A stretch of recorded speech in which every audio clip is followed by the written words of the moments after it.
Hello, I'm the nerdy chaplain, and this is a sermon from the archives. It's called Being Hospitable.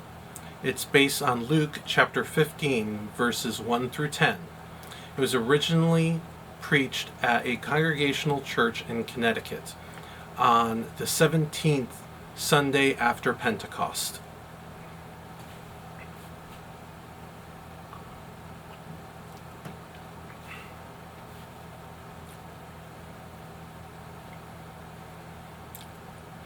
Today's selection comes from a huge section of Luke's Gospel, where Jesus is traveling to Jerusalem for the last time before the crucifixion. And chapter 15 is made up of three parables on things lost and found. The parable of the lost sheep, the lost coin, and of the prodigal son. The chapter is set up in the first two verses. Jesus is responding to the criticism from the Pharisees and the scribes that he welcomes, or literally from the Greek, be host to, sinners and eats with them. Their issue is that of table fellowship and Jesus' acceptance of these social outcasts at his table. This is unthinkable to the Pharisees and to many others at that time, to actually break bread with a tax collector. The two parables of the lost sheep and then the lost coin are very much the same lesson, highlighting the intensity and hard work that goes into locating what is sought, showing the intensity and hard work that goes into locating what is sought, showing the intensity of their search and the efforts that went into them, risking the rest of the flock to find one, or turning an entire house upside down until the coin is recovered. Aramis is just off camera doing stuff. What is happening here? Hey. Don't eat that. Good girl. What is happening here, the reason that Jesus is telling these parables, is that Jesus was being criticized for being too hospitable. His critics are apparently differentiating between people and the right people. And these people that Jesus are ministering to are not considered the right kind of people. However, Jesus is having none of that sort of nonsense. Unfortunately, in many organizations and in churches, this happens. And instead of finding people to bring into the community, they drive them away because they are not the right people, according to them.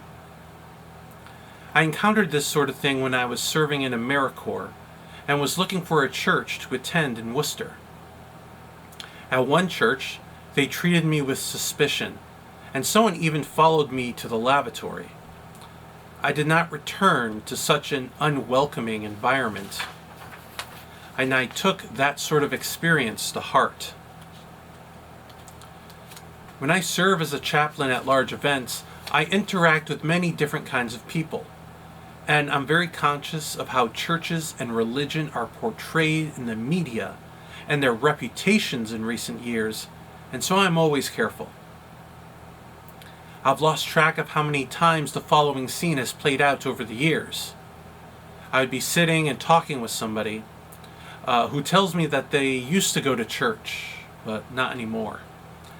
They felt judged and unwanted. They saw others being judged, ostracized, and driven away. They saw an unwelcoming environment. They experienced these things in the house of Jesus, and so they left.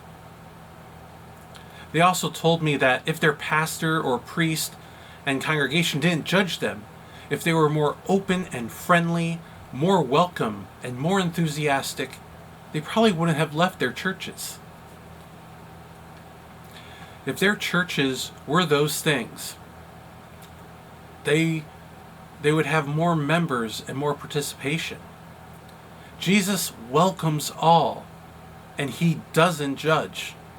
Jesus creates a safe space of fellowship where everyone is invited. How could any church do what Jesus wouldn't do? I also noticed a similar issue. Aramis is at it again, I'm sorry. I also noticed a similar issue at the monthly meetups held by my artist community. These meetups are free and can function as an easy gateway into the community and also to the larger events. When new people attend to see what it's like, they are obvious. They look different and they are not known to the rest of us. And so we term them muggles. We obviously had a problem welcoming outsiders in to our community. Some of us realized this and decided that this attitude had to change. So a group of us now approach the outsiders first and be like a host, making them feel welcome, banishing the fears of judgment, and introducing them around to everybody else. We are also knowledgeable of the other programs, inviting them to other events and introducing them to those who will be there.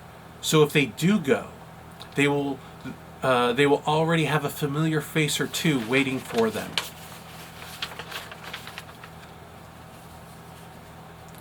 It can be difficult. Aramis. It can be difficult for someone to join in with an already established group. And that group must recognize this if they want to grow. They must make the effort to be welcoming and like Jesus, not judge who walks in and not be worried about the right sort of people, but create a welcoming, safe space of fellowship where they are friendly and knowledgeable about programming and enthusiastic in invitations. Each and every one of us should be a host, following Jesus' example. Welcoming, non-judgmental, enthusiastic. No one is perfect, but we must do our very best whenever someone new steps through our doors. We must be enthusiastically hospitable and remember that it is on all of us to help any visitor to feel welcome and that this is a safe space of fellowship full of Christ's love for all. Please join me in the spirit of prayer.